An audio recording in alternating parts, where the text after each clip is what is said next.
urashima Imana muri rusange uno mwaka wakoze igitaramo wakoze ibintu byinshi cyane muri uyu mwaka unyura ahantu henshi cyane uvuga ubutumwa bwiza bunyuze mu ndirimbo none wowe n'ikirimo gushima Imana cyashimira Imana muri 2019 turi gusoza cyashimira Imana nuko cyambere nari mfite icyifuzo cyo gukora igitaramo projet y'icyo gitaramo Imana yishyigikiramo yaba ari support mu buryo bw'amafaranga kurarika abantu kuba album yarashizwe ku mugaragaro ikaza ifite ubuzima ifite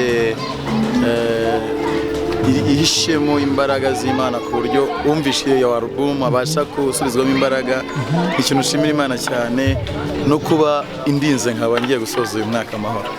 Yes, umwaka wa 2018 wararangiye twinjira mu mwaka wa 2019 ubu niwo turimo kurangiza ubu ngubu. Dani wa 2018 na Dani wa 2019 kuri wowe ubibona gute ubona ahagaze gute? Biratandukanye cyane kuko uko kwezi kuza uko mwaka uza ngenda mbona imirimo y'Imana kandi igenda irutana cyangwa se simburana kuko 2018 nta album nimwe nagiraga 2019 mankoza album y'amajwi n'amashusho urumva ni improvement nari ngize 2019 niho nasohoyemo indirimbo nyinshi cyane yaba ari z'amajwi n'amashusho navuga ko 2018 na 2019 biratandukanye ariko byose bitandukanira mu mirimo y'Imana. Imirimo y'Imana yagiye ingaragaraho cyane mu buryo bwo gushimira Imana. Yes, niwe musaruro wakuye muri album yawe muri rusange abo ufatika mu buryo bw'umwuka.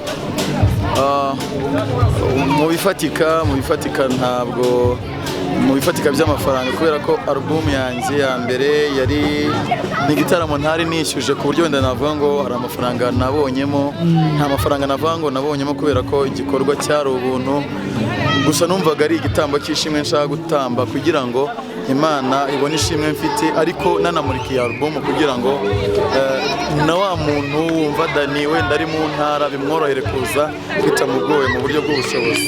Wenda tugana ku musozo ni iki abakunzi bawe ba mu Rwanda no hanze bakunda indirimbo zawe bitega mu 2020?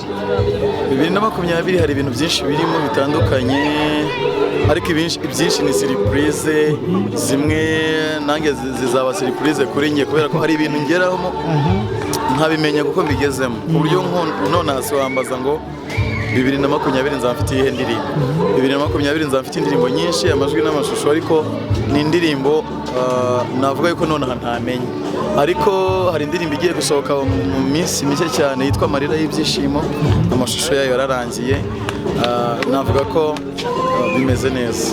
Dani uhagaze ute mu rukundo muri iyi minsi? Urukundo nta hari umuntu muri kumwe ku buryo utashaka kuba hari ikintu watwereka? Umwaka utaha nta kintu na presses ariko arahari. Ariko arahari tu? Arahari. Yitwa ndiri atari banga. Ntago ari sawa cyane ko navuga ariko gusa arahari kandi tuzagenda tubabwira nitugera igihe cyo kubivuga. Bo mukundiye iki niki cyiza kiri karite kuri wamubonyeho? Nuko yazanywe n'Imana. Nyine yahuye n'umutima wanjye. Yewe n'umutima wawe. Nyine yahuje n'umutima wanjye ko umutima wanjye umeze byarahuye kubera ko hari byinshi afite nyine numvaga nagenderaho ni byinshi umuntu ni byinshi nzabivuga. Wafashe igihe kingana cyo kumusengera kugira ngo aze mu buzima bwawe? Ntabwo nabifatiye igihe cyihariye ahubwo ni isengesho rya buri munsi umusiribateri buri munsi ubundi abagomba kuvuga ngo Mana uzamu urugo rwiza uzamu umufasha mwiza uzangirire neza ibyo rero bihora ari icyifuzo. Mu Isezerano Gospel TV turagushimiye cyane murakoze. Imana ibahe umugisha.